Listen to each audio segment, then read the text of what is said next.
work our way to what's coming up. Absolutely. Near the end. All right. So how is everything sounding for you as far as our voices, your voice? You guys sound a lot more robust than I do. Hold up. Yeah, basically, you see, right up. Okay. Yeah.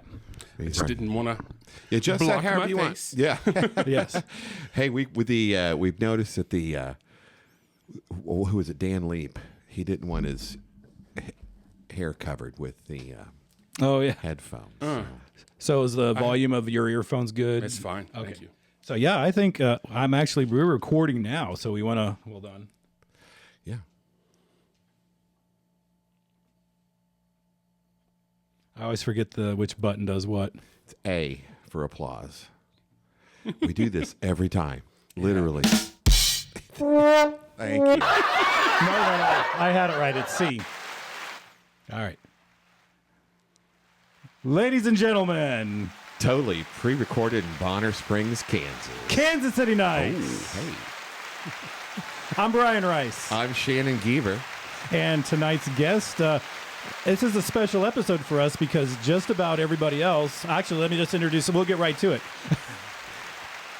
Our guest tonight is Cham Newhouse of Atlantic Express, Studio 54, Jordan Con Music Company. How's Fivovus? I think it's Fivovus. Yes. Fivovus. Fivovus. I thought it was Latin. Got to talk about that one. Sure.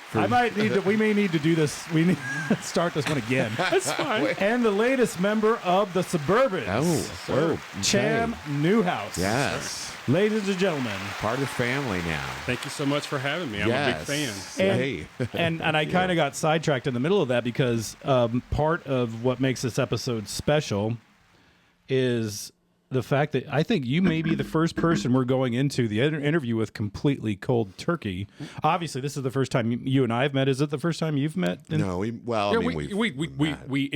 introduced ourselves at the art fair. Art fair, everybody that we've interviewed up until this moment, we've known, we've talked to, interacted. Antonio was probably the one that we knew the least, but we'd seen him at several Suburban shows. Sure. So you're the first one that we're going into cold turkey. So it's going to be an interesting.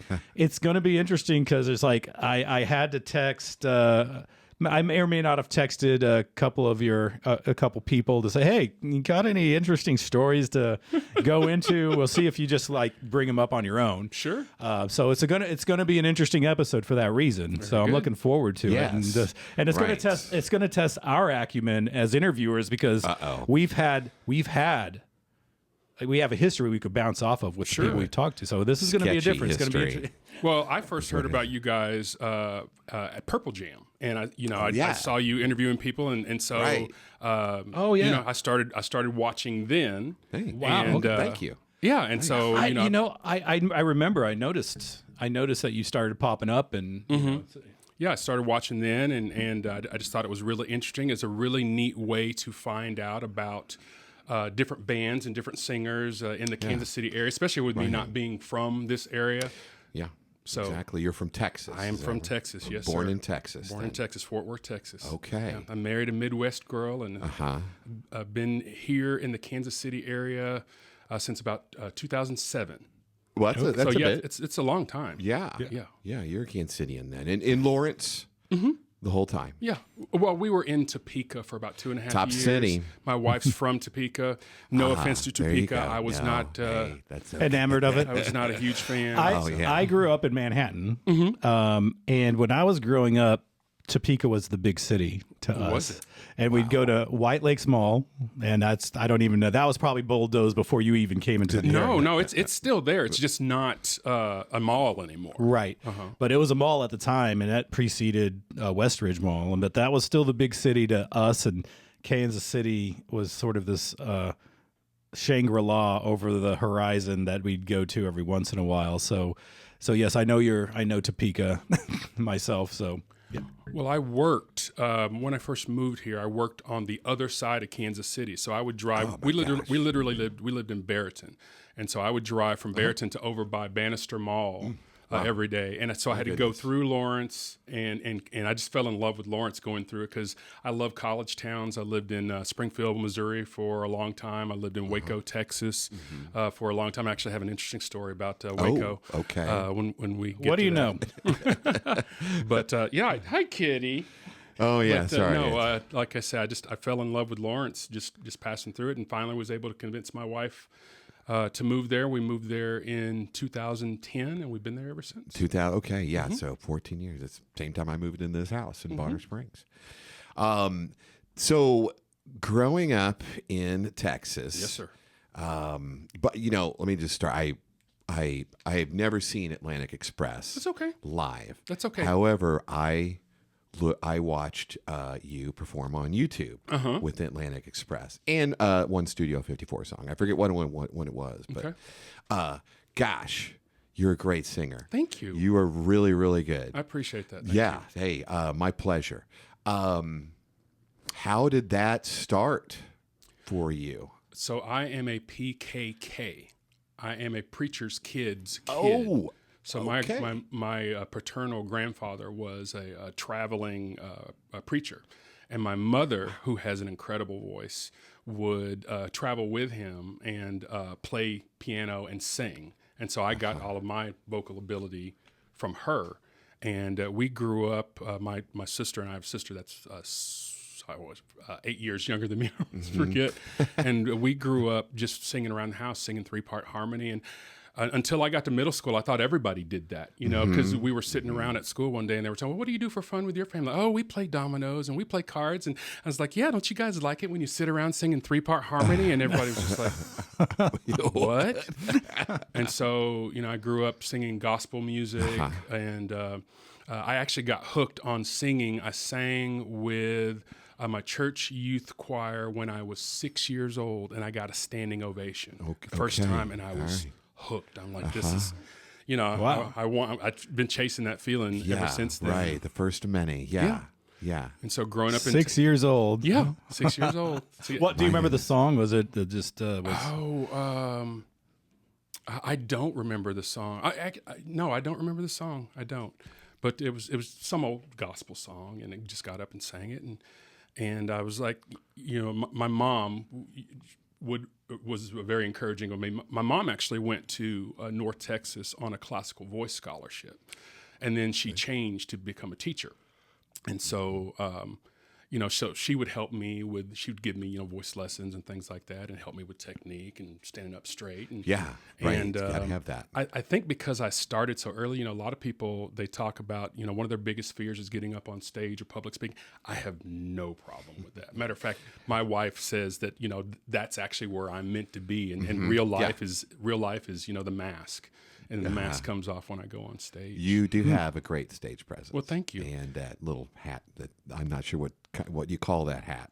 Well, I have a couple of different hats. I have pork pies. That's it, pork pie. I have fedoras. So, Yeah. When I joined Atlantic Express, it was an established band. I'm sure we'll talk about that, but they were pretty stylish, and I'm like, I'm gonna kick it up a notch. And I was like, I told my wife, I'm like, I've always wanted to be a hat guy. She's like, you're gonna be a hat and shoes guy. And so I've got a pretty extensive. Speaking of shoes, no, I just bought a pair of shoes yesterday, and one of our best friends is always saying, "Yeah, women notice shoes, man. Right? Women notice shoes. Right. Women notice shoes. Socks. Okay. Yeah. Okay. Socks. I mean, that's just one. Oh, now you've added one more thing for me to deal with. My wife pointed that out to me. She says, always wear interesting socks. And, and they don't necessarily even have to match. They just have to be interesting. So now I have all different kinds of, and that was a thing that I did for a while. I would wear some like really kind of weird socks when I perform, but anyway. Okay. Very good. Okay. Yeah. Well, don't get any. We'll get you that for Christmas. Then we'll get you some weird socks. Weird socks. And clean underwear or something, for God's sakes. Well, yeah, I grew up singing gospel music, and then around the house, my parents listened to a lot of 70s R&B, so Stevie Wonder and Earth, Wind, and Fire and bands like that. And so, that's my heart. My favorite music. I love all music. My favorite music is 70s R&B and funk. So bands like Kool and the Gang and the Commodores and Ohio Players and gosh, But as I started to progress, I joined something called the Texas Boys Choir, which was a choir in Fort Worth. I'm from Fort Worth, and we toured not only all over the nation but all over the country. And so I got into formal voice lessons and singing classically. And then when I got to high school, I really got into rock and roll. I say rock and roll. It probably shows how old I am. But this would have been in the early '80s. So I got into bands like Night Ranger and Motley Crue, and then of course a huge Prince fan. Okay. And for the longest time, I wasn't much of a country fan, being from Texas, but I grew an appreciation for country music. So just throughout my life, I've been exposed to jazz and hip hop and rap and all different kinds of things. And so I just love all different kinds of music. Yeah, right. Well, being a singer, like in a choir and such, you're exposed to a lot of different songs. Right. To sing. Now, did you actually learn any instruments to play, or has it always just been vocals only? So I went to North Texas on a classical vocal scholarship as well, and then I changed and I ended up going to a commercial music program in Waco, Texas, at a school called McLennan Community College. And so as part of their commercial program, they were like, well, you have to learn an instrument. I'm like, I have an instrument. My voice is an instrument. And they were like, well, if you're going to be a working musician, you need to learn to accompany yourself. And so I learned keys. But for some reason with me, how they say that after you do it for a while, your hands automatically know where to go. Mine, it just never kicked in. And so I can play, but I literally have to memorize where my fingers go. And so I actually was in a band called What's Next. I don't know if you have that on there that I had in, no. We'll talk about bands, but they were like, you're going to be the keyboard player and lead singer. I'm like, I don't want to do that. And they're like, well, and so they tricked me. They're like, well, you start off playing keys and singing lead and we'll get another keyboard player. And 5 years later, we still didn't. And I'm decent, but I have to practice. It's not like... I can't just sit down and play something. If I know I have to play, I can go practice it and whatever. But one of the reasons I quit playing, I'm actually going to play a little bit in the Suburbans. I'm going to do some. Okay. Right. Shannon and I are going to do like some rhythm keyboarding.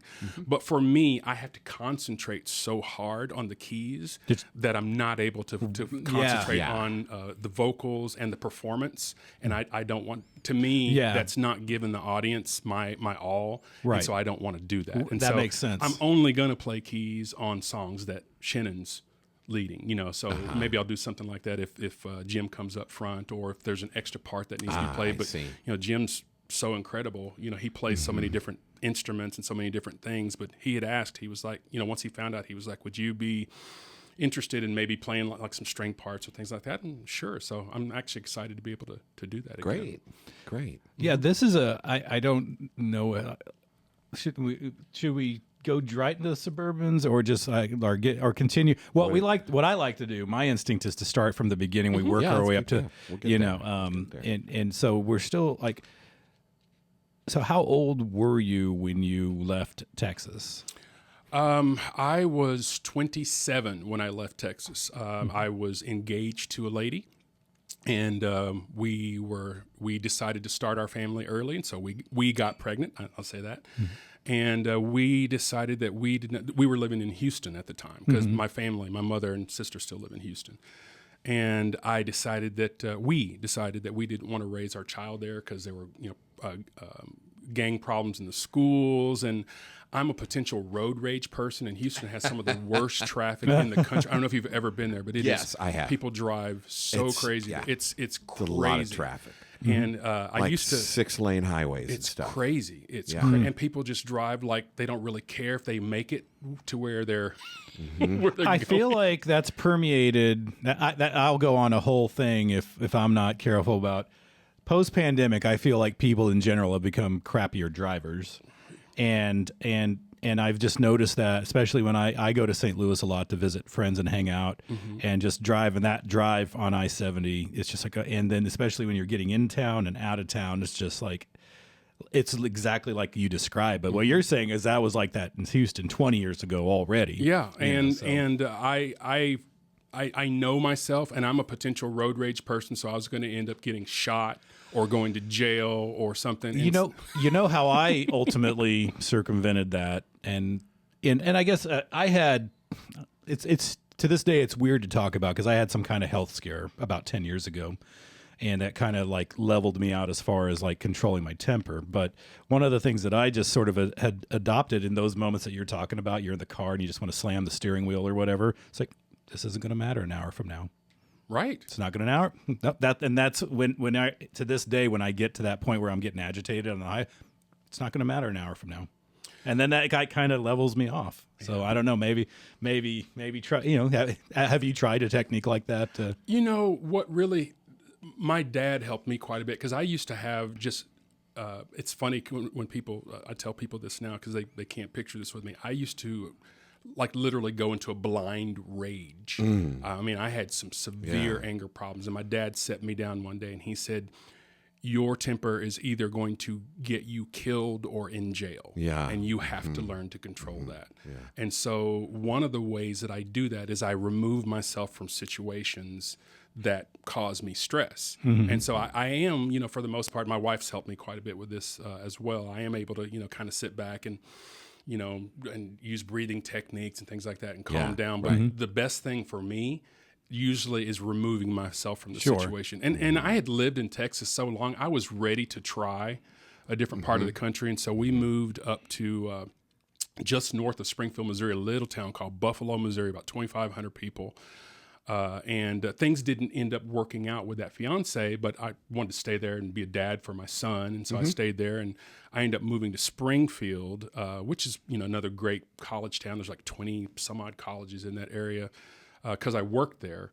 And that was where I actually got in my second band, which is a band called What's Next. But we were talking about bands, so I'm going to give a little band history if that's okay. Yeah, go for it. So my first band was in college in Waco, and that was a band called the Fivovus.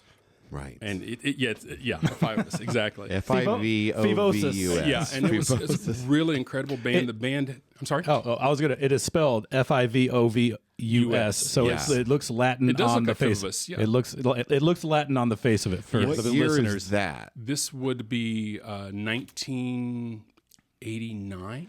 Okay, so in the Menudo era, maybe was that what you were going for, or was no?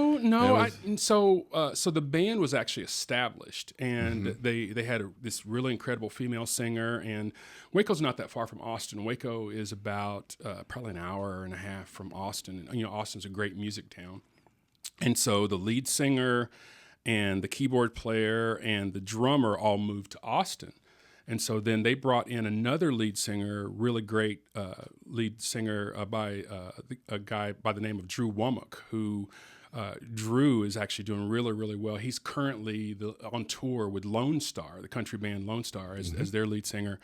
And he also sang on, he and his band, Sons of the Desert country band, they sang with Leanne Womack on I Hope You Dance. So he, you hear Pink talk about the guy, when she's talking, and so Drew Womack's that guy.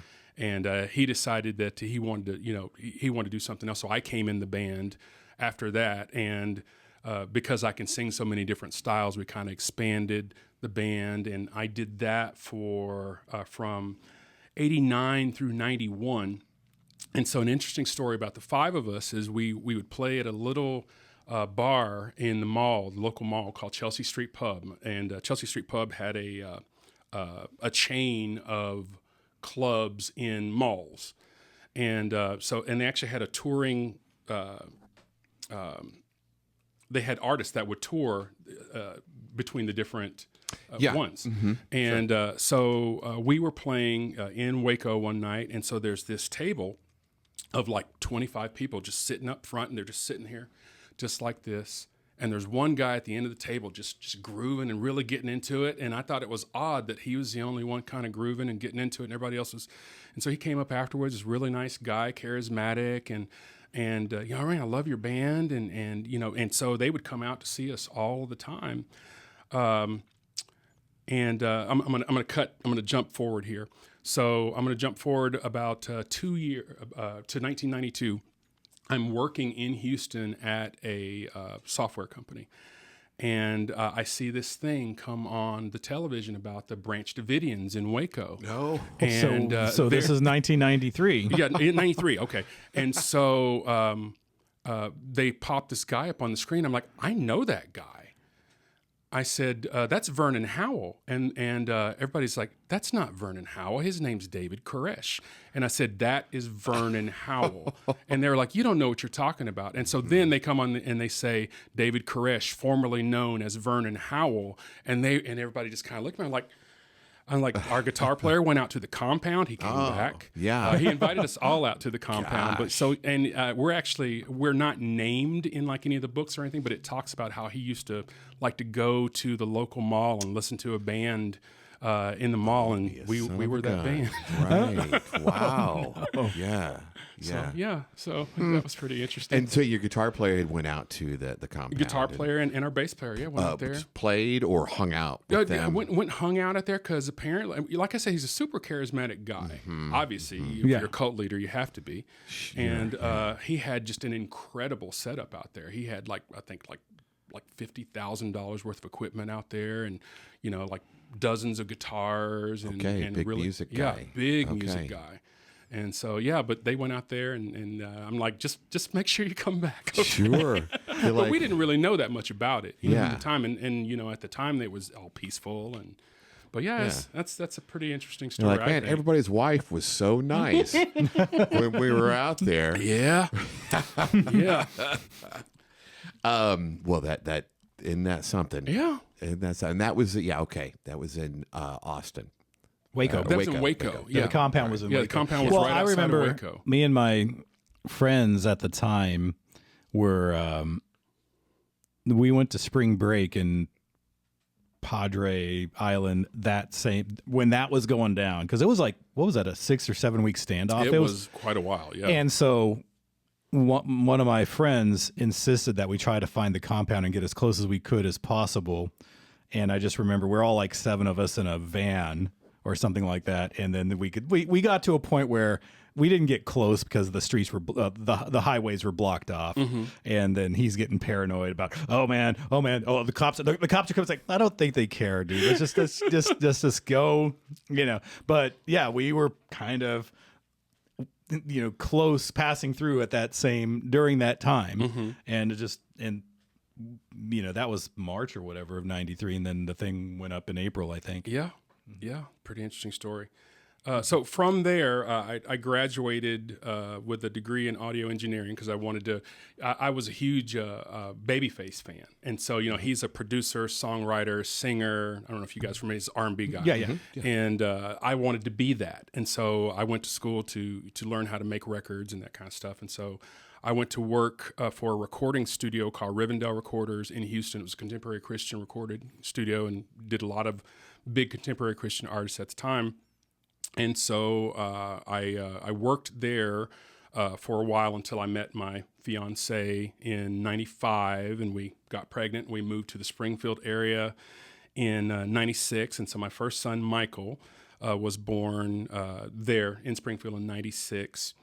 And it didn't end up working out with that lady, but I met my wife in late 98, and we've been married in March, it'll be for 25 years. Okay. And so while I was in Springfield, a coworker of my wife's knew that I sang.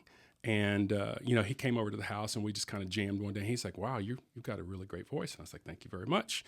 And so then come to find out that one of my coworkers played guitar.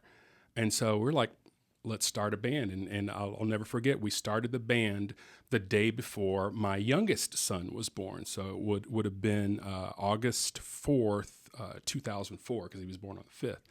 And so we had our first rehearsal, and we couldn't decide what to call the band. I wanted to be very similar to the Fivovus, because Fivovus played everything. I mean, we did it's a song list very similar to the Suburbans, and we did a lot of the same songs. We did Prince and Michael Jackson and Young MC, and we did MC Hammer, and I do the Hammer dance and all that kind of stuff. Yeah, there's actually video. One of my the drummers, a good friend of mine still, the Fivovus posted a video from like 1991, and so it's kind of and my wife just she couldn't, you know, she was like, kids, come see your dad when he was your age. Oh yeah. So, but anyway, we couldn't figure out what to call the band, and I wanted a band that had such a wide variety that people were going to say, I can't wait to see what these guys play next. And so we named the band What's Next? Because I thought it was catchy because, you know, you could say, here's what's next. Yeah. And our motto was from Marvin Gaye to Metallica and everything in between. Okay. Oh, all right.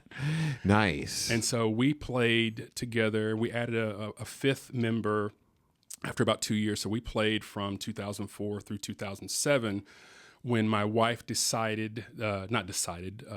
we as a family decided to move to this area because this is where my wife's family is from. And I didn't really get to have the grandparent experience, and I wanted my kids to have that. And so I knew her mom was going to be very active in their lives. And so I moved here. There are better job opportunities and things of that particular nature. So we moved here in like October 2007. And what was funny is What's Next was a really popular band in that area. And we tried to come to Kansas City a couple of times, and it just wasn't financially worth it. But we played so much. We literally played hundreds of shows in those 4 years. And I'd gotten so burned out that by 2007, I couldn't stand to hear the sound of my own voice. Oh. And so I didn't sing at all for like 2 years, not even around the house. And eventually I started singing in a church in Topeka, and they actually tricked me into it. But because I was running sound, I was ahead of sound, and they were like, well, we need you to fill in on this. And then, yeah, you're just going to keep doing that. So, right. And then in 2000, I believe it's 2011, a good friend of mine that was in What's Next was playing in a corporate band based out of Springfield called Studio 54. Studio 54 had been around already for about 5 years or whatever. And it was what I had always wanted. I'd always wanted to play with a big band. And at the time when I joined that band, there were 18 people in that band. Right. Yeah. There were two guitar players, 3 keyboard players, 5-piece horn section, and 5 singers. And so, you know, and they were doing disco, and, you know, there was a time where if you liked disco, you kind of had to keep that under the rug. And I freaking love disco music, man. I love it. Okay, good. And so that's what they did, a lot of disco. But the band was so talented. It was the best musicians in the area. And so we could do anything. And after a while, they just like, what do you want to do? You know? And I'm like, let's do some Journey. Let's do some Styx. And so we did things like Renegade. You know, have you ever heard a band do Renegade live? Which one is Renegade? Oh, mama, I'm in fear for my life from the long arm of the That's law. great. That one. See? Yes. And, you know, we just got, and we do the disco stuff, but we do Stevie Wonder, we do Styx, you know, and it was just great.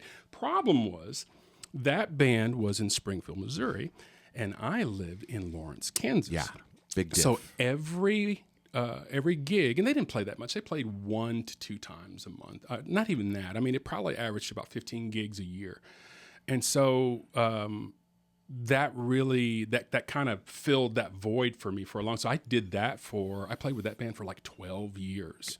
That's from quite like, a while. From 2011, I believe, through 2022. Okay. And I did my last show with them in 2023. Okay, that wasn't that long ago. Yeah. How long have you been in Atlantic Express? I joined Atlantic Express in June 2021. And one of the main reasons I did that is I kind of got tired of doing the 400-mile round trip for the gigs. Yeah. And so I happened to post out on some of the local Facebook groups, Facebook musician groups, that, you know, some of my videos from Studio 54, and that I was looking for something. And it just so happened, unfortunately, that one of the male singers in Atlantic Express had passed away. That band's been around for 32 years. Right. And that the guy, his name's Ray Davila, and he had been with the band for 20 years. goodness. he passed away. And they were like, nobody will ever replace Ray, but we want to bring in another male singer, and we think that you would be good. And so they came and they had me sit in on a gig at Knuckleheads, and I've been there ever since. And so, like I said, that band's been around forever. Gary Mack runs that band, and Gary is an incredible musician and has had just the coolest musical career ever. He had a band called Gary Mack and the Mack Truck that was like a white R&B band back in the 60s and 70s, and he got to play with James Brown. They frickin' opened the Mack Truck opened for Elvis in Vegas. Oh. So Jeez. yeah, Hey, wow. that's up there. Yeah, so I mean they were a big deal. Yeah. And Gary formed Atlantic Express in 1992 for touring musicians that didn't want to tour anymore. And so he started that band, and not too long after that, Kansas City legend now by the name of Hal Wakes started singing with Hal. Has been with them for 30 years. The majority of I by far have been in the least amount of time. Like the other singers, the two of the other female singers, Angie Larson and Brandy Wilson, they've been in for 8 years. The horn sections have mostly been in for 20 years. A drummer was there for 13 years. Right, So, right. just My goodness. everybody's there for a really, really long time. And for a long time, Atlantic Express was one of the bands to see around here. They were a corporate band as well, right? Yeah, they're a corporate band, so they didn't play very many bar gigs. Yeah. They were doing weddings and corporate events and things like that. Yeah. And Also, and I'm sorry to interrupt you go there, ahead. but when I was watching some of your videos, which were great, Studio 54 and Atlantic Express, kind of the same setup with a large band, horn section. yes, sir. Big production, big production stuff. Yeah. You got to love that. Yeah. It's so nice. No offense to anybody else in town, but we always say it's 100% live. There's no tracks. Yeah. There's nothing. Right. If you hear it coming from the stage, we're playing it on the stage. And that's the Suburbans. Yeah, Suburbans Yeah, and it's so funny because when I saw them out at the art fair, I'm like, are they playing with tracks? And they're not. No, it's amazing because Jim is such a good keyboard player, and he's such a stickler for reproducing things that he'll if he's playing it live, it may be a sample, but he's triggering it live. Right. And so, there's no click track, there's nothing. It's 100%. And that was one of the things that attracted me to the Suburbans was they're a really, really popular band in the area. B, it reminded me of What's Next and the Fivovus as far as the different styles. It could be a little different, little smaller, I guess. Well, and presence. that kind of brings us back now to like where the current situation is at. Atlantic Express is winding down. Yes. And the serendipity of that winding down with the opportunity to go right into the Suburbans has got to be pretty fortunate. Right? Yeah. Well, so when I first got in Atlantic Express, they were playing a lot. I mean, 2, 3, 4, 5 times a month. And it just started gradually slowing down. And I like to play anywhere from 3 to 5 times a month. And so I had told Gary, I was like, Gary, I'm going to find a side gig to supplement what we're doing. I still wanted to play with Atlantic Express. And so again, I put out some feelers in the local groups. This was just a few months ago, and Jim happened to contact me, and he let me know our singer he's wanting to spend more time with his family, and it's not anything where like I'm kicking him out or anything like that. He's choosing to step aside and spend more time with family, and I applaud that. My kids are grown, so. So, had you met any of the guys in the band before this point, or? I had met Jim because Jim, I'd met him through the Purple Jam. Okay. And Jim has and I'm sure you guys are familiar, has a really great rehearsal space Yeah. in his house. And so he would volunteer his rehearsal space so that the jam bands could practice if they wanted to. And so I had actually met him at one of those for this most recent Purple Did Jam. you sing this last one? I did. I actually sang quite a bit. I sang 5 songs. Sorry, I missed you. It's okay. Because I was, while we were talking, I've been looking through the gallery, like, where is he? Where is he? He said he was there. Yeah. Yeah. I apologize. That's all right. For not getting, evidently not getting any photos. That's okay.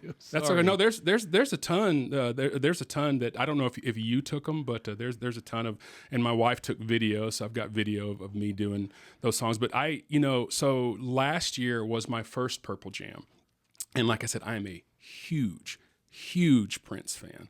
I actually got to see him on the Purple Rain tour in 1984. Oh, okay. Gosh. What city? In Dallas. Dallas. Okay. Yeah. My goodness. I'll never forget because, Texas can't handle ice when it snows. They don't have any plows or anything like that. Right. And so it had snowed and I was skidding all across the highway, but I was going to get there. It took me forever to get there. Yeah. But I got there and I got to see, got to see the Purple Rain tour, and it just, he's just such an incredible singer, musician, dancer, songwriter, and he's just been a huge influence on me. And so when I heard about the Purple Jam, I got really, really excited about it. And I tried to get in the year before, but I found out about it too late. Yep, that's me. That was from 2020. That was last year. Yeah, that was I last got year. one. That was last year. I don't remember because I was too loaded Crisis averted. at that show. And so, like I said, last year was the first one, and I was supposed to just sing one song. I'm trying to remember which song it was. Was it Soft and Wet? I can't remember. But I was supposed to sing one song, and then they had a couple people not show up. And so I ended up singing 3 songs. Did I sing 3 songs? Yeah, I sang How Come You Don't Call Me Anymore? And then I also did, there was something else as well. Anyway, I sang, You were like, no problem. I know them all. I do. I pretty much know his whole catalog by heart. So he's your favorite singer? No, he's not. He's Okay. one of my favorite singers. All right. My favorite singer is a kind of an obscure R&B guy that not a lot of people have heard of. It's a gentleman by the name of Donny Hathaway. If you're familiar with the song This Christmas, hang all the mistletoe, I'm gonna get to know you better this Christmas. Yeah. Oh, yeah. That's Donny Hathaway. And Donny Hathaway was a big inspiration for like Stevie Wonder. If you listen to Stevie Wonder's music up until the Donny Hathaway era, it was all like really poppy and Motowny. And then after that, you start hearing Superstition and As and that kind of stuff. So, and he was really heavily influenced by Donny Hathaway. And he's just this incredible R&B singer, R&B soul singer who died look that up right in now. the early 70s. And if you look at singers like Beyonce and Mariah Carey, he's their favorite singer. He's just an incredible, soulful singer. And the thing about me for performers, they have to make you feel something.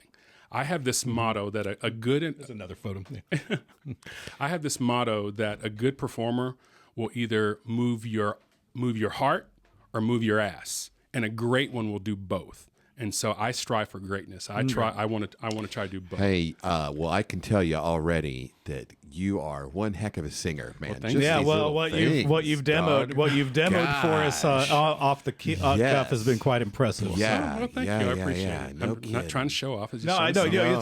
something. And it was perfectly appropriate in the proper context. It wasn't it was not gratuitous at all. No, Prince is one of my favorite singers. I have this Mount Rushmore of singing. On my Mount Rushmore singing, it's Donny Hathaway. It's I'm going to forget it now. Donny Hathaway. It's Prince. It's Stevie Wonder. It's Steve Perry. Freaking love Steve Perry's voice. Yeah. Vince Gill. I love Vince Gill. And so those are like my 5 favorite singers. Nice. Never would have Very figured nice. Vince Gill to be love included. Vince Gill. I grew up. Sorry. Can you and I don't know his voice off the top of my head. Are you able to kind of affect his voice when you're singing? Vince Gill's? Yeah. Oh, absolutely. In What's Next, we would do several Vince Gill songs. I rushed home from work like I always do. I spent my whole day just thinking of you. That's a song called When I Call Your Name. But yeah, so Okay. But you know, that group that I was just talking about, you know, a lot of people like to divide things up by race or thing. To me, that shows just how close those voices are. Like, I mean, Chris Stapleton now, you know, that's an R&B voice singing country music, you know, and so that just shows just how close, you know, that they really are, and that just, you know, just music just brings people together. And so that's one of the things that I take very, very seriously, the fact that people have paid their hard-earned money to come see me.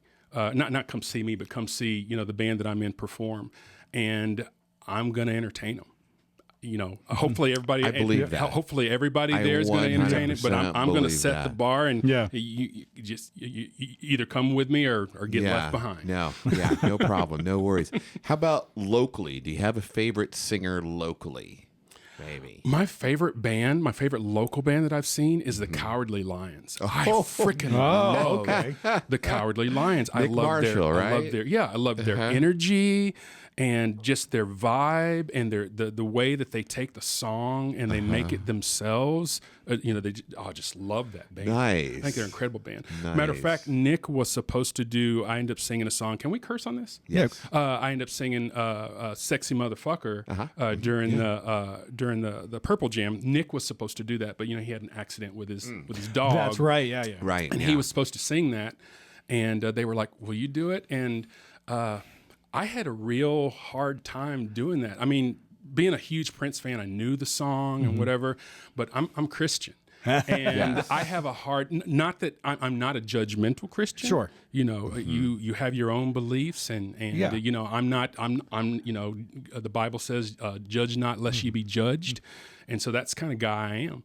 But, you know, as a Christian, I had a really, really hard time singing that song because of the lyrics. And then plus we did it like really, really, really fast. And it's a, you know, Prince doesn't rap a whole lot, but that's what he does in that whole song. Yeah. He raps. And like I said, I had a hard time with that because of the language. But Nick was supposed to do that. And then he's like, I'm not doing it this year. You know, he was still recovering from his hand injury. That was quite an So I ended up singing 5 songs this last time just because people kept dropping out. And they were like, do you want to sing more? I'm like, no, this is not the Cham show. And so, no, I sang 5 songs during this last one. And to me, that was way too much.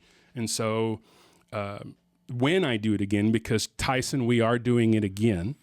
Yeah. You know, 7? Yeah, the 7th. Right. We are Purple doing Jam it again. 7. I'm telling Tyson 4? that we're doing. I'm telling He actually when we did our spot interview, he said we're going to do one more and see what happens after that. So could be the last one, but I think Tyson in particular likes the not the synergy, but the what's the other word? Community.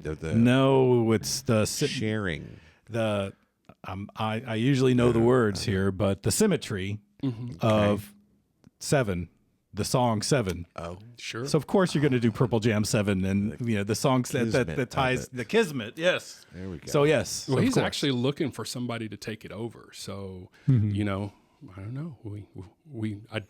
I love Prince enough that I can't let that die. It's tough. Well, the challenge is because his mojo is sort of what pulled the whole thing together in the first place. So somebody else coming in and doing it, I just imagine a lot of people, you know, it would be a challenge. It definitely won't be the same. It definitely wouldn't be the same. And I would love it if he'd keep doing it because I mean, it gets bigger and bigger and bigger every year. So there's obviously an audience for it. And so I just, you know. And it gives me an excuse to get up and sing Prince music. I'll take an excuse. And it's a smart line or arrangement because it's on a Sunday night. Right. When he first marked it for Memorial Day Sunday, I was like, everybody's going to be at the lake. Nobody's going to be there because everybody's at the lake Memorial Day week, and that's like the big beginning of summer. But then all of a sudden, that first time, it was like that whole place was full. Like 2,000 people were just crowding into that space, out spilling out into the street or So yeah, there's an energy for it there, And like I said, it's a Sunday night, so most musicians aren't playing, so they can go and participate in it. So and the fact that he's such an incredible musician, if somebody doesn't show up, he'll just go over and play keys, or he'll go over and play drums, or he'll go over and play bass, and so that's pretty incredible. So a lot of the draw definitely is him, and if possible, I would like to try to keep that going just because of the community, how everybody comes together, and being such a huge Prince fan. So, well, maybe we do Kansas City Nights, the podcast presents Purple Jam 8. Maybe. I don't know. Other than yourself, your drummer is joining the Suburbans. Is that right? Yeah, I don't think that was public knowledge yet, but yeah, he is. I mean, now we can. It's probably okay to say that now, but yeah, the drummer from Atlantic Express, Aaron Hetherington, is coming over because Cullen, the current drummer for the Suburbans, is in a similar situation to Brian, that he wants to spend more time. Right, he's got small kids. Because gosh, the Suburbans play and Cullen's daughters are a lot younger than Brian's son. Right. So Brian's son's a senior, and I think he doesn't want to miss out on those senior year moments. I understand. And but then you have Cullen's daughters, and I think maybe they're 10 or 11. I don't know how old they are, but when I saw them and I realized it was like 4 years since I've seen them, they were like little. So so he's missing moments with his, So yeah, it makes sense. I understand. And family is a priority. I prioritize my family, and for instance, tomorrow. I have 3 sons. I told you, Michael, my oldest son's 28. Jericho is 23, and then my youngest son Ty is 20. And my oldest son is a amateur MMA fighter. He just had his his 6th fight. He's 4-2, and he lost he did lose by decision a couple weeks ago out at FAC, but he's planning on going pro next year as a light heavyweight. My middle son Jericho is a sci-fi writer, and so he's working to become a sci-fi writer. My youngest son is the starting nose guard at Tulsa University. And so tomorrow I'm driving down because Tulsa's got a football game tomorrow night. And so, I try to make all my kids things that I can. And Great. So, I applaud these guys, for wanting to spend more time with their family. We're able to just make it work because I work remotely, so I can, pretty much do my job from anywhere. So what do you... I'm so sorry. That's good. That's Clyde, the podcast cat. I love cats. He's officially our mascot. I think I mentioned on the air that I have 7 cats, or we have 7 cats. Yeah, and there are 6 cats in my household. So and just 2 here. How many dogs do you have? Well, we have 2. But we currently have my youngest son's dog, which I'm taking back to him tomorrow, and then his girlfriend's dog is with us a lot. So there's between 2 and 4 dogs in our house. Goodness. My goodness. Yeah. Is it like a ranch house out in the country or something? No, it is not. Oh, no. And on top of that, my wife runs a daycare out of our house. So not only with all those pets, we've got 15 screaming kids. Yeah, so it's just nonstop chaos. Nonstop. That is my life. Is nonstop. Chaos. That's why you want to play in a bit. You got getting out and singing is your peace and quiet. It actually is, to be honest with you. Yeah. Well, you got to be pretty proud of your sons. They seem to be go-getters. I'm proud of their accomplishments, but I'm more proud of the fact that they're good people. Because that was, my first goal with my wife was to raise good people. And then we also wanted to raise good men, good, respectful men. And we've done that, and I could not be any prouder of my 3 boys. Congratulations on that. Way to go. Thank you very much. I was looking at your Facebook and noticed that you had some pictures with your son in Tulsa. And so that's got to be great. He's my baby, my 6'3", 315. I'm sorry, he would get on me, 305-pound baby. And what position does he play? He's a nose guard. He's starting nose guard. Wow, golly. Yeah. Okay. So, and is he good? He's really good. Okay. You know, his job is to eat up blocks, and so he doesn't have a lot of stats. You know, but he's constantly double teamed and triple teamed. So his job is to eat up blocks so that the linebackers can get through. Yeah.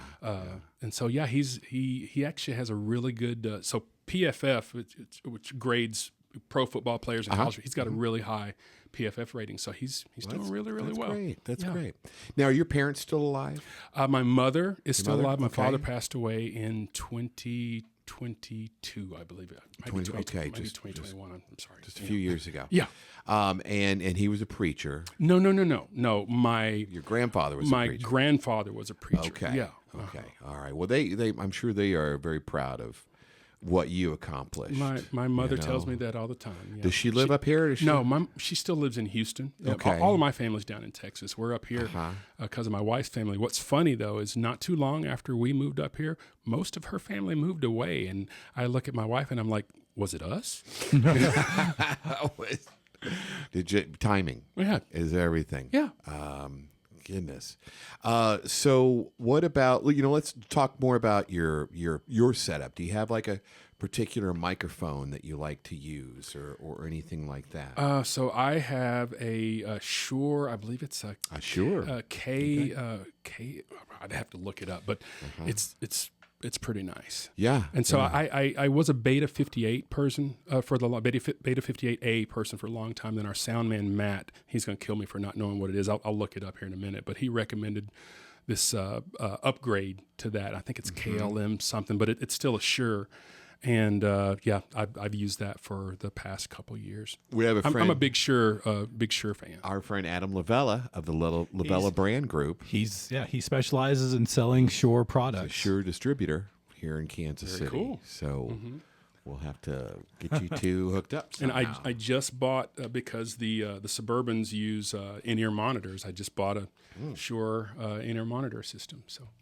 And is that new for you then? Yeah, I'm not really a big fan of in-ear monitors, mainly because I have very, very sensitive ears, and if I put anything in my ears, they get irritated, and I can get sores and things like that. Okay. So I've had to work to find different kind of ear tips and things like that work. Yeah. And I'm used to it from church. My church uses them quite a bit. So through that, I was able to find some things that work for me. So I'm it'll be fine. Nice. Yeah. Nice. Very nice. Now, and currently, your church, you're a singer, you're a sound man. What do you just? I actually do both. You do? Okay. Yeah, I do both. I run sound at the front of the house. I go to Evangels, just right off of 435. Really great church. I got introduced to it by Dee Janelle, who is a great local singer. She sings with a band called Boogie Nights now. She's got her own. Oh, group. Yeah. And then she was with Atlantic Express for a really long time. And I'm on the sound team there, and then I also sing with the worship team there. Very nice. Very good. And you indicated that you worked in software. Do you still do that as your main job, or apologies if I missed like what do you consider is doing the sound for the church your main thing, or do you have like a Monday through Friday gig? No, actually, I'm in between main gigs right now, but I'm a software implementation consultant. I work for Cerner for like 14 years. Yeah. And then I left Cerner in 2022 to go actually work for a contractor working for the DoD. The DoD, Department of Defense, is implementing Cerner's software at military facilities, not only all around the country, but all around the world. Now, are you allowed to say that publicly? Yeah, I can We say have that. clearance here I can on say that. Kansas I'm not giving away any trade secrets. And so not only did I get to go implement that in places like Fort Bragg and Fort Hood, but I also I got to implement it in Honolulu, Hawaii. Last year I got to go to Germany and South Korea. And so it was a contract job. And that contract ended in June. So I'm actually between main gigs right now. Okay. Right on. All right. Nice. My, never mind. Don't worry about it. What was it? No, my daughter's boyfriend works for Spider Oak, and they are I forget what they do, but we'll get to that. I'll hook you up later with him. Sure. Potential job lead is, I think, is what he's insinuating. Right. Yeah, that's where I was going with that. So let's talk about the Suburbans then. And what are your goals? What do you want to bring to the Suburbans? Do you mind, before we do that, I would Yes. definitely like to talk about the last 2 Atlantic Express shows. Absolutely. If that's okay. You know what? Absolutely. Yeah, of course. Yeah, Sorry well, about that. let's take a step back then and go into. You mentioned the Atlantic Express has been a band like 1992. Yeah, 32 years. So they're winding down. I'm assuming everybody in the band's just kind of like, they're getting older, ready to call it a day. I mean, was this something that's been on the books for a while, or did it just sort of develop in the last couple months or something like that? It really just developed in the last couple of months. I mean, we could feel things slowing down from a booking standpoint, but so the only original member is Gary Mack. And, to be performing the way that he is at the level that he is at age 82, hopefully Gary doesn't mind me saying that. At 82, is incredible, and he's just tired, and he deserves, he deserves to go out the way that he wants to go out. And so our last Atlantic Express last 2 public shows, there's one this Saturday at Knuckleheads, which is the 16th, from 8 to 12, and then the last public show will be December 20th at Knuckleheads. And so, we've already had people from Gary's past, come to gigs. And so, if you've ever been a part of Atlantic Express or you've ever enjoyed Atlantic Express, come out and say hi to Gary one last time. Yeah, for sure. All right. The 16th, or the Saturday I'm booked, but that December 20th, I'm glad that there's another show than at Knuckleheads. Knuckleheads is one of my favorite places to go see a band at. yeah. It is my favorite place to play. It's just so cool. My favorite is the outside stage. Yeah. Oh, yeah. Sure. Absolutely. In the summer, there's not a better place in Kansas City for an outdoor show in the summer than Knuckleheads outside. There's just not. Yeah. And I had seen several bands there, and I was really, really excited when I got the Atlantic Express opportunity because I knew they basically had like a residency there and played every month. So Very nice. Well, that'll be that's going to be emotional. For you for sure. So you would, but in the what you had mentioned earlier was that you had been kind of putting the word out, like, hey, I'm looking for something to fill, not to replace at the time, but to fill in, but to supplement. Right. And then that's when you connected with Jim, and then he invited you to the Plaza Art Fair show that the Suburbans headlined in September. And then is that when things started to really pick up, or? Well, yeah, because Jim, like I said, Jim knew me from the Purple Jams, and on the thing that I put out on Facebook, it had links to videos, the YouTube videos, and so they were able to see me perform. And just from there, I had heard of the Suburbans. I'd never seen them. And so I'd heard of them, and so my wife and I went out to the fair, and she was like, "This reminds me of What's Next," and I was like, "Yeah, it does." And so, to be honest with you, I'm not the biggest Motown fan in the world, and so and people all the time, they're like, "But you must love Unchained Melody. You sing that song so well." Hey, well, you do. I don't like that song. I mean, well, I don't like listening to that song. I love performing it because of the reaction that it gets. But to be honest with you, the majority of the Motown music just doesn't do it for me. I'm there for the Stevie Wonder and for the Earth, Wind, and Fire and that kind of stuff. And so that's what really gets my motor going in that band. And then in the Suburbans, I'm really looking forward to just doing a wide variety. But so we went out to the Plaza Art Fair, and then from there they had me audition. Which I told them, I was like, "This is the first time I've ever had to audition." Actually, it's not, because I told them it was the first time, and then we thought about it. I had to audition for Studio 54. But I went out and sang some songs with them, and they asked me to join, and I had made arrangements with them to do both. And then, right about that same time, Gary let everybody know that the Atlantic Express was going to end. Timing. Yeah. Gosh. So and so that was the point. At the same time, like, then. Oh, by the way, there's an opening for drummer too. Do you want to go with me? And So I knew I was going to be joining the Suburbans before we found out that Atlantic Express was ending. I also knew that the Suburbans were looking for a drummer. Now, Gary's very protective of his people, and so I would not ask, Aaron, if that band was going to keep going. And so once we found out that the band wasn't going, I contacted Aaron. I was like, hey, I'm getting ready to, join this band here. Check them out. You think you might be interested? And Aaron had been with Atlantic Express for 13 years. I thought he might want to take a break or something. So he actually wasn't the first person that I thought about, but he's an incredible drummer. And so I reached out to him. He's like, yeah, let me give it a listen. And it was funny because they already had, the Suburbans already had a couple of drummers lined up to audition. And I don't know if both of them dropped out, but at least one of them dropped out. And they called, Aaron let me know that he was interested. So I kind of hooked them up. And so Aaron had like 2 or 3 days to learn, several songs to go do this audition. And he killed it. And they offered him the gig and he took it.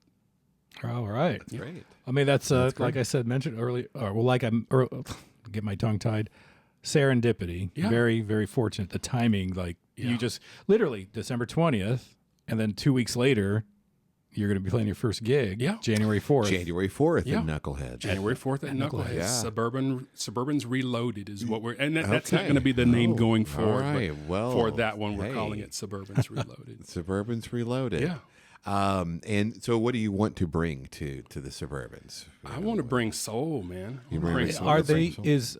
Are you at liberty to reveal, are they going to change the set in a way that suits you? I mean, but it sounds like you can do whatever they've got, clearly. So initially, we're going to start off pretty much doing what they do now. Mm-hmm. One of the big draws for me for joining the band was Shannon Bone, just an incredible singer. Sure. And people had been telling me for all, you need to go front a band, and I've done that. I really don't want to be the solo front. And so I told Jim, I said, I would only be interested in doing that if it's if the goal is 50-50, if Shannon's up for that. Mm-hmm. And she was. And so the goal, right now, I think Brian sings the majority of the songs with the Suburbans, but our goal is to get it up to where it's we're singing an equal amount of songs, and then we're doing a lot of duets as well. So really excited. And you were kind of doing that with Studio 54 and Atlantic Express, right? You had female singers. Oh, absolutely. So going back and forth. Absolutely. So that's nothing new for you then. No. But what's exciting to me is the pop bands that I've been in, the bands that I've done, wide variety of stuff. I haven't had a female singer, so we haven't been able to do things like Pat Bennett. Well, actually, I say we haven't been able to do Pat Benatar.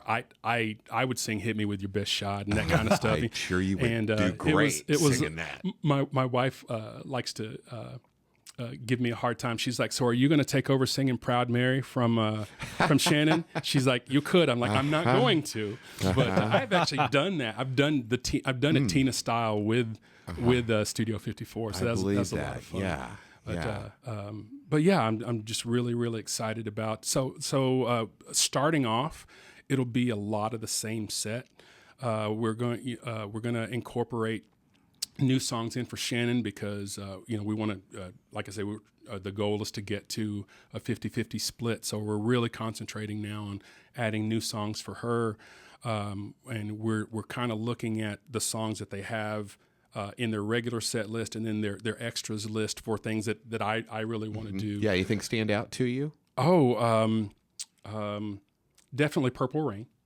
It's one of the ones. Gosh, yeah. And Play That Funky Music, White Boy. I've done that in every band that I've been in, and I love doing that song. Okay. I don't think Billie Jean's not on that list, but just that kind of stuff. Mm-hmm. And so, the Lord bless me, I am able to sing all different kinds of styles, and so I'm really looking forward to, like I say, just bringing my own flavor, to speak, so to speak. So I'm really, really excited about that. I can't wait. So my kids, when my kids found out that I'm going to be rapping, they're like, "Dad, please no, please don't." And I have not done that since Fivovus in the '90s. So it'll be. Wait, which it'll be song is that? There's Bust a Move by Young MC. Oh, okay. There's we do a song called Levitating by Dua Lipa. With okay. There's a rap part in the middle of that. I know. I remember. We're probably going to add more hip hop and I can sing a little bit of everything. One of the things I'm really excited about is nobody in this town has heard me sing Journey, so I'm really excited to sing Don't Stop Believing. No. Shannon let me have that one. Great. So side note, I mean, do any of your boys sing? Do they have that? My youngest son has the most beautiful voice. He really does. He's the one that's the nose tackle. He's a football player. Yeah, he's the nose tackle. But he's really, really shy. And I asked my wife, I was like, "Are you sure he's mine?" I know he's mine. He looks just my youngest and my oldest, even though they have different moms, they could be twins, but there's an age difference, but they look just like me. And I tell my wife, "Are you sure he's mine?" Because I have no problem getting up in front of people. But it was funny because early on when he was playing football, he's like, "Dad, I really want to play football, but I don't want to play in front of anybody." And I'm like, "Well, son, you're gonna have to work that out." And then with COVID, he's like, "Dad, my dream came true because he got to play, games in high school that nobody was there." But no, he's so freaking talented. He really is. He plays trombone, he plays keyboards. He's just really talented. He's a 4.0 student. He's been an academic All-American, academic All-Conference, American Conference for this is his third year, and so the 2 years before. He actually, just a little side story about him, I was so excited that my son was playing D1 college football because Tulsa is D1. Now, Tulsa is the smallest D1 school in the country. Yes, they only have like 2,500 students. But I was really, really excited. My son's going to be playing D1 football. They're playing the University of Wyoming, in Wyoming, in Laramie. So I flew into Denver and drove up there for his first game. This would have been 2022. And Tulsa, it's a high-scoring game. He hasn't gotten to play much, but he's on the field in the fourth quarter as a true freshman. He's playing. He's protecting the lead. He breaks through the quarterback, drops back to pass. He breaks through the line. He's running for the quarterback. Quarterback stops. He plants his left leg, and his knee buckles. So 7 plays into his college career, he tore his ACL, MCL, PCL, and then broke the top part of his tibia off. So he ended up not only having to get all that surgery, but he had to have microfracture surgery. And so it took him 2 years to come back. And so I'm so proud of him for his grades because he hasn't always been the greatest student. And we always told him, it's up to you. You have to decide to be a good student. So like I said, he's a 4.0 student now, and he worked his ass off to, not only play again, but to start. Yeah. And so, he started every game this year. I like that you put it on him. You just like, hey, you got, this is you. This is up to you. Well, we did everything that we could, and I've always told him there's only one person in the world that can make you great, and that's you. And until and I all of us when we're 17, 18 years old, we think we know everything. I thought my parents were idiots, and I told them. I told them, and so when I turned 24, I went back and apologized because I finally saw who the idiot was. And I thank them for not disowning me for the way that I treated them for those years. And so, my son had to go. I mean, he wasn't, he's a good kid, but, headstrong. And he just had to figure out that, what it was is he had decided he was going to play football and that academics weren't important. And I'm like, son, if you don't have the academics, you can't play football. And he didn't realize that. And so, once that really kicked in, he kind of dug into it. And he's like, this is not that hard after all. And like I say, he's 4.0. He's made the dean's list every year that he's been there. This is his third year. So scholastically, he's a junior. But football-wise, he's a redshirt sophomore because he had a medical red shirt. That's right. His first year, and then his actual red shirt last year. Yeah. Thank God that you were there.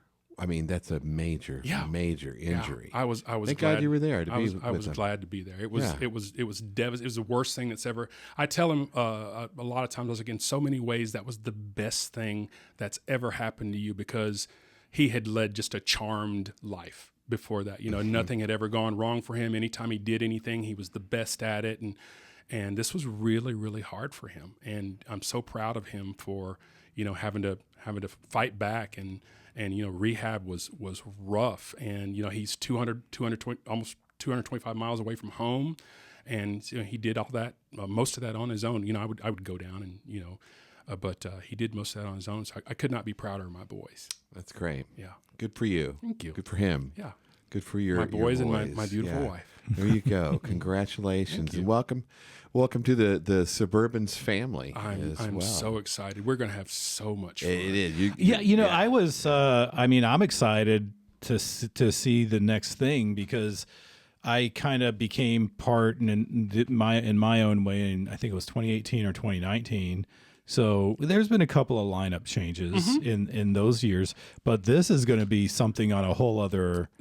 This is major. This is like the most major shift because it's like I think it's 3 different band members coming in at the same time because the guitar Antonio had to leave and there's a new guy. I don't know who that is. I think it's the original guitar player. No, Rich is coming back in to fill in. Oh, okay. But I think there's an act. Well, anyway, maybe that's top secret stuff. I think I can announce it. I think they won't mind. Grant Greenlee from Vinyl Revival is coming over to play with us. Okay, right on. And so you're absolutely right. When is his first show going to be in January all of our first show is going to be January 4th. Okay, so it'll be Rich, the original guitar, the second guitar player who will be doing the remaining shows for the calendar year. Okay. So. Yeah, we tried to get Rich to come back, but Rich is moving to Vegas. Oh, and so that's why he's not coming back. But he's going to do these last few shows to fill in for Antonio, who's having some health issues. Right. So, and I was so excited. Like I said, the first time I saw them play was at the Plaza, and I was so excited about playing with Antonio. Not that I wasn't excited about playing with the other guys, right? But he just had such good feel, and I was really so I was guy. I was the only time I got to play with him was during my audition. And then right after that was, and to his credit, he was like, I'm done. And that was it, But luckily they had Richard to come help fill out these last few. We've talked about the Suburbans. We haven't even brought up Keith Sorrow at all. We haven't even mentioned his name. Speaking of, Keith told me that I had to say on air that your whiskey sucks. Oh, wait. That's Speaking what we're of drinking. Keith, I am not a whiskey drinker. My oldest son and my wife are the whiskey drinkers. I didn't say my oldest son, the fighter. He's a Marine. He served 4.5 years in the Marine Corps. Right. So when Sorrow did his interview, he brought this. Well, I got to bring this great whiskey. It's so great, man. It's so awesome. And it's the very whiskey I'm holding in my hand right now. And I had my sample. I'm like, and of course, I'm something of a whiskey snob, and I was like, it's okay. And he's never gotten over that. Yeah. He's never let that go. Literally on the way here, he texted me. He said, "You have to say on the air, make sure to tell them that their whiskey sucks." And I wouldn't know. Like I said, my wife and my son are the whiskey drinkers in our family. The Union Horse. I probably don't want to call them out publicly, but they're local. This is a local whiskey, and he was excited to share it with us. And of course, I should have probably just like, oh, this is fantastic. but maybe I don't know any difference. Yeah. So, but he's never. Every time whiskey comes up, he will not let that. He's never let that go. It was a classic moment from that moment until now. It's like an in joke between us. So of course, Well, my manhood will probably be judged, but I can't do Scotch okay. I like girly drinks. I like drinks that have an umbrella in them. I used to be a beer guy, and then. I dated a girl for a while, and one of my best friends taught me to make an old fashioned for her as a Christmas surprise, and so that included whiskey, and then I started drinking old fashions and realizing, man, I'm going through these really quick. And then I started just drinking it neat, and I just got rid of the rest of the stuff, and then that's kind of how it happened. I just drink whiskey neat, and then I started like, I gotta have all the whiskeys. So, okay, this is expensive, but Michael, my oldest son, his favorite drink is an old fashioned. So that's pretty cool. So so that's how that came to be. Yeah. So and like I said, I'm a beer snob and a whiskey snob. I've never been able to do beer, and I had probably TMI, but I had gastric bypass surgery. At one point, I was almost 400 pounds. Wow. And I had gastric bypass surgery in 120, and I've lost about 120 Well, you look pounds or great. so. Thank you. But one of the things with that is you can't really drink carbonated drinks. And so I never was a beer person to begin with. I did like cider, but I've kind of had to give that up as well. Yeah. And so, like I say, I like fruity drinks. Like my favorite drink is a fuzzy navel, which is orange juice and peach schnapps. Yeah, sounds great. I also like pina colada. My wife says if it has an umbrella in it, he'll drink it. And she's not wrong. Right. Now, do you pregame at all before you sing? Do you have a drink at all before you? Go out there? So I have a very, I have a weird regimen that I go through, and they make fun of me in Atlantic Express because when I show up, I have orange juice, I have Gatorade, I have water, and I have coconut water. And I drink all of those throughout the show. And the reason that I do that is with Studio 54. Studio 54 would play at the Ozark Empire Fair in the middle of the summer for 3 hours straight. Wow. And so it'd be 80 some odd degrees outside, and we do a show. And so I'm asleep after that show, and I wake up screaming. Everybody thought that, and it's because my whole body cramped up. Mm-hmm. And so I've worked out this hydration regimen that really works for me because we measured it once, and the show that we measured it, I lost 8 pounds during the show because I'm so active. And so I drink, like I said, I drink the orange juice for the citric acid. I call it my vocal squeegee. It helps clear the gunk out of my lungs, and then not out of my lungs, off my cords. Water for hydration.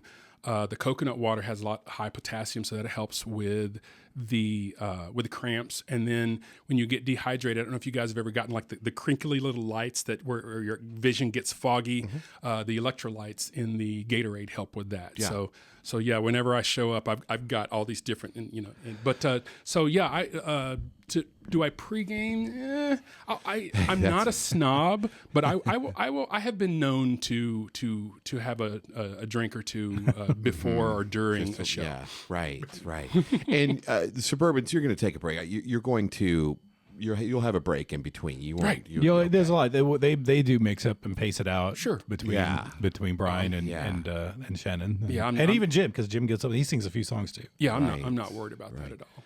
So electrolytes and Shure microphones and well, you'll have it. You're good. We're looking forward to it, man. I am too. I really am. Yeah. It's gonna be a blast. And with that, I think we're at the conclusion of tonight's episode. That works for me. Well, man, we really appreciate you, especially coming from Lawrence. I mean, that's right. We're on the west end of the Kansas City, so it's probably not that far of a drive for you, but nevertheless, we appreciate that you making the drive to come out. And it's great to get to know you because, again, you're going to be seeing a lot of us. Well, it's good to get to know you guys as well. And it's funny because I the moment you said, "Oh yeah, Keith wants me to say," so I knew exactly what he was going to say. Yes. I knew what he was like. Oh, here we. Gee, what could this be? Damn Reserve Union Horse, right there.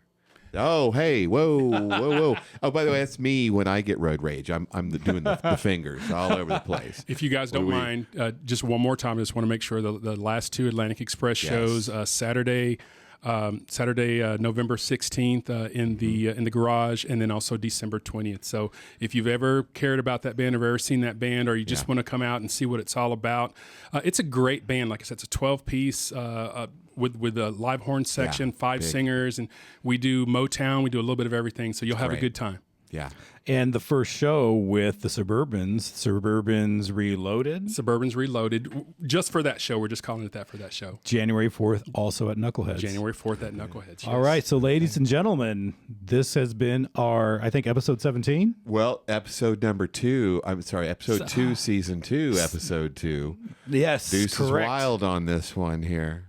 Correct. Right. And Cham Newhouse, thank you very much. Thank you, guys. Thank you. And this is Kansas City Nights signing off. All right. See you next time.